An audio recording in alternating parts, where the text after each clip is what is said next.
তাই বোৱাৰী হৈ আহিলে ঘৰখনত। তাইৰ উপস্থিতিত লখিমী শূন্য ঘৰখনত জোনৰ পোহৰ বিৰিঙিছিল। আহঁতগুৰিৰ তপন বৰুৱাৰ একমাত্ৰ তথা মৰমৰ সন্তান প্ৰীতমৰ মৰমৰ পত্নীজনী হৈ আহিবৰ দিনাই ঘৰখন যেন পৰিপূৰ্ণ হৈ উঠিছিল।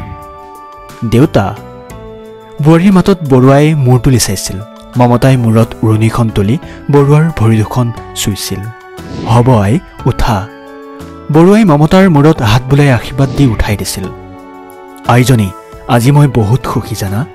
যিদিনাখন প্ৰীতমৰ মাকে মৃত্যুৰ কোলাত শুই গৈছিল, সেইদিনাৰ পৰা আমাৰ এই ঘৰখনত আমি মাত্ৰ দুটা প্ৰাণে। আজি তুমি আহি আমাৰ মুখৰ হাঁহি ঘূৰাই দিলা। দেউতা, মই সদায় আপোনাৰ মৰমৰ বোৱাৰীজনী হৈ থাকিবৰ চেষ্টা কৰিম। কথাখিনি কৈ তাই ঘৰত সোমাই গৈছিল। আজি প্ৰীতম আৰু মমতাৰ প্ৰথম নিশা। তাই অধীৰ আগ্ৰহেৰে প্ৰীতমলৈ বাট চাইছে। তাইৰ দেখোন আজি কিবা লাজ লাজ লাগিছে। মাহ হালধিৰ গোন্ধ এতিয়াও তাইৰ নাকত লাগি আছে। তাই গাৰুটো সাৱটি শুই আছিল। তেনেতে তাই অনুভৱ কৰিছিল বিচনাখনত প্ৰীতম আহি বহাৰ। তাইৰ তাৰ মুখলৈ চাবলৈ লাজ লাগিছিল। মমতা, তোমাৰ লগত মোৰ দুটামান কথা আছে। তাই ভাবিলে আজিনো প্ৰীতমৰ কি কথা আছে। থাকিবতো পাৰে সিহঁতৰ ভৱিষ্যতৰ কিছুমান পৰিকল্পনাৰ চুক্তি। তাই উঠি বহিছিল। কোৱা। কথাখিনি কোৱাৰ আগত তোমাক কওঁ, এই কথাখিনি যাতে তৃতীয় ব্যক্তি কোনেও গম নাপায়।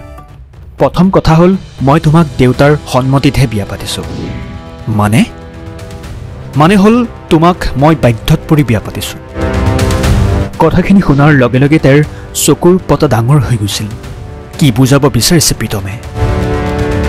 মই কাৰোবাক কথা দি থৈছোঁ যে মই তোমাক বিয়াহে পাতিছোঁ, সমাজত দেখুৱাই পতি পত্নী হৈ থাকিম, কিন্তু আমাৰ মাজত কোনো ধৰণৰ দৈহিক সম্পৰ্ক নাথাকিব। মই যি প্ৰতিজ্ঞা কৰিছোঁ সেয়া ভংগ কৰিব নোৱাৰোঁ। গতিকে তুমি এইখন বিচনাত শোৱা, মই কাষৰখনত শুম। এতিয়া তুমি শোৱা। শুভৰাত্ৰি। প্ৰীতমৰ কথাখিনি শুনাৰ পাছত তাইৰ দুচকুৰে মাত্ৰ চকু পানী নিগৰি আহিছিল।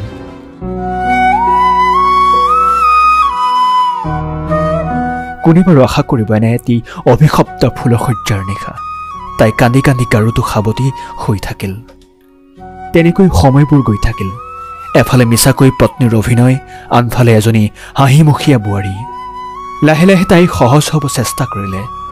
তাইৰ ভাগ্যই সেয়া, গতিকে তাকেই মানি ল'ব।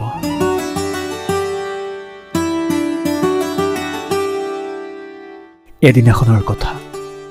বোৱাৰী, দেউতা, তোমাক আজি কথা এটা কওঁ, বেয়া নাপাবা। নাপাওঁ, কওক। মোক এটি নাতি পোৱালি লাগেহে। তাইৰ বুকুখন কঁপি উঠিছিল।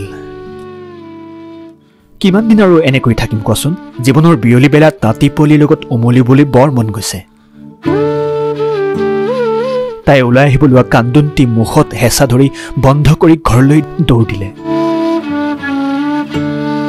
তাই আজি নিৰুপায়। কি কৰিব তাই? ভগৱান তুল্য এজন শহুৰৰ ইচ্ছা তাই পূৰণ কৰিব পাৰিব জানো? তাই আজি ৰাতি প্ৰীতমৰ লগত আলোচনা কৰিব। ৰাতি প্ৰীতমে বিচনাখনত পৰিব লৈছিল। তেনেতে মমতাই তাক মাত লগাইছিল। প্ৰীতম, তোমাৰ লগত মোৰ কথা অলপ আছে। কি কথা কোৱা? আজি দেউতাই মোৰ পৰা এটি নাতি পোৱালি এটা বিচাৰিছে। মই কি কৰোঁ কোৱা? তোমাক কথা এটা কওঁ, তুমি যদি বেয়া নোপোৱা। কোৱা। কিন্তু শুনা, মই প্ৰতিজ্ঞা ভংগ কৰিব নোৱাৰোঁ। নেলাগে তুমি প্ৰতিজ্ঞা ভংগ কৰিব। তুমি এটা কাম কৰা প্ৰীতম, তুমি তোমাৰ সেই প্ৰেয়সীজনীক ঘৰত লৈ আহা। দেউতাক মই সন্মত কৰাম, আৰু মই কথা দিছোঁ তোমাক, মই এইখন ঘৰৰ পৰা গুচি যাম। তাই দেখিছিল প্ৰীতমে খিৰিকীখন খুলি দিছিল। ৰাতিৰ আন্ধাৰৰ মাজত বাহিৰত জোনাকী পৰুৱাৰ সভা বহিছিল।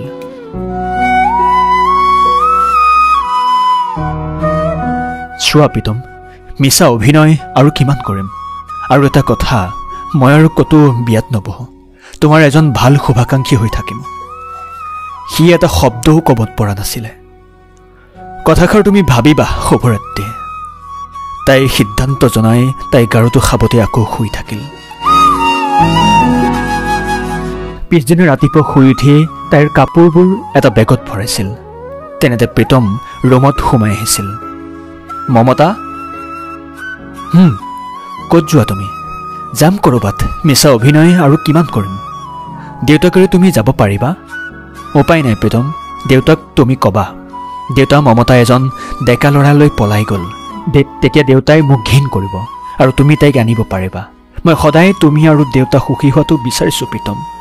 সি নিশ্চুপ বিচনাখনত বহি পৰিছিল। কি কৰিব উপায়েৰে। এটা সময়ত তাইৰ বেগটো হাতত লৈছিল। তাই প্ৰীতমৰ ভৰিখন চুই আশীৰ্বাদ লৈছিল। আহোঁ, মন গ'লে দেখা কৰিব যাবা। সি মাতিব খোজেও মাতিব পৰা নাছিলে। তাইৰ চাদৰৰ আঁচলেৰে মুখখন হেঁচি দৌৰি যোৱাৰ দৰে ওলাই গৈছিল। বহু সময় হ'ল। আজি বোৱাৰীয়েকক নেদেখি বৰুৱাই বোৱাৰীকক বিচাৰিব ধৰিলে, কিন্তু ক'তো নাপালে। সাদৰী বোৱাৰীজনী ক'ত গ'ল বাৰু? শেষত সিহঁতৰ ৰুমত সোমাই গ'ল।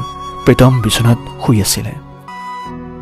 প্ৰীতম, বোৱাৰী ক'ত গ'ল? সি মাত দিব পৰা নাছিল। তই নামাতো যে, ক বোৱাৰী ক'ত গ'ল? মোক খং কৰি ঘৰত গুচি গ'ল আৰু উভতি নাহে হেনো। কি? তেনেতে সংজ্ঞাহীন হৈ বৰুৱা মাটিতে ঢলি পৰিল। দেউতা দেউতা সি দেউতাকক মেডিকেলত ভৰ্তিও কৰালে। সি মমতাক ফোন লগালে। হেল্ল' মমতা, কোৱা। দেউতা মেডিকেলত? কি কি দেউতাৰ কি হৈছে? তুমি ঘৰত গুচি যোৱা শুনি দেউতা সংজ্ঞাহীন হ'ল। ৰ'বা, মই গৈ আছোঁ। কিছু সময় পাছত ডাক্তৰ ট্ৰিটমেণ্টৰ পাছত বৰুৱা কিছু সুস্থ হৈছিল। বাহিৰত প্ৰীতমে মমতাৰ বাবে ৰৈ আছিলে। আহিলা? দেউতা ক'ত আছে? কথাখিনি সুধি তাই ভিতৰলৈ যাবলৈ লৈছিল। তেনেতে প্ৰীতমে প্ৰথমবাৰৰ বাবে মমতাৰ হাতখন খামুচি ধৰিলে। মমতা, মই ভুল কৰিছোঁ। কি ভুল? তোমাক বঞ্চিত কৰি, নিজৰ জন্মদাতাক বঞ্চিত কৰি, পৃথিৱীত এজনী ছোৱালীৰ বাবে কৰা প্ৰতিজ্ঞাতকৈ নিজৰ জন্মদাতা বহু ওপৰত। পিতা স্বৰ্গ, পিতা ধৰ্ম আৰু প্ৰেম মানে বিবাহ নহয়। মোক ক্ষমা কৰিবানে মমতা? মই তোমাক ক্ষমা নকৰি কাক কৰিম বাৰু? তুমি সদায় মোৰ লগত থাকিবানে? সদায় মই তোমাৰ প্ৰীতম। ব'লা প্ৰীতম, এতিয়া ঘৰলৈ যাওঁ। ব'লা। একমাত্ৰ মমতাৰ সিদ্ধান্তৰ বাবে সিহঁতৰ ঘৰখন আজি সুখৰ হৈ পৰিল।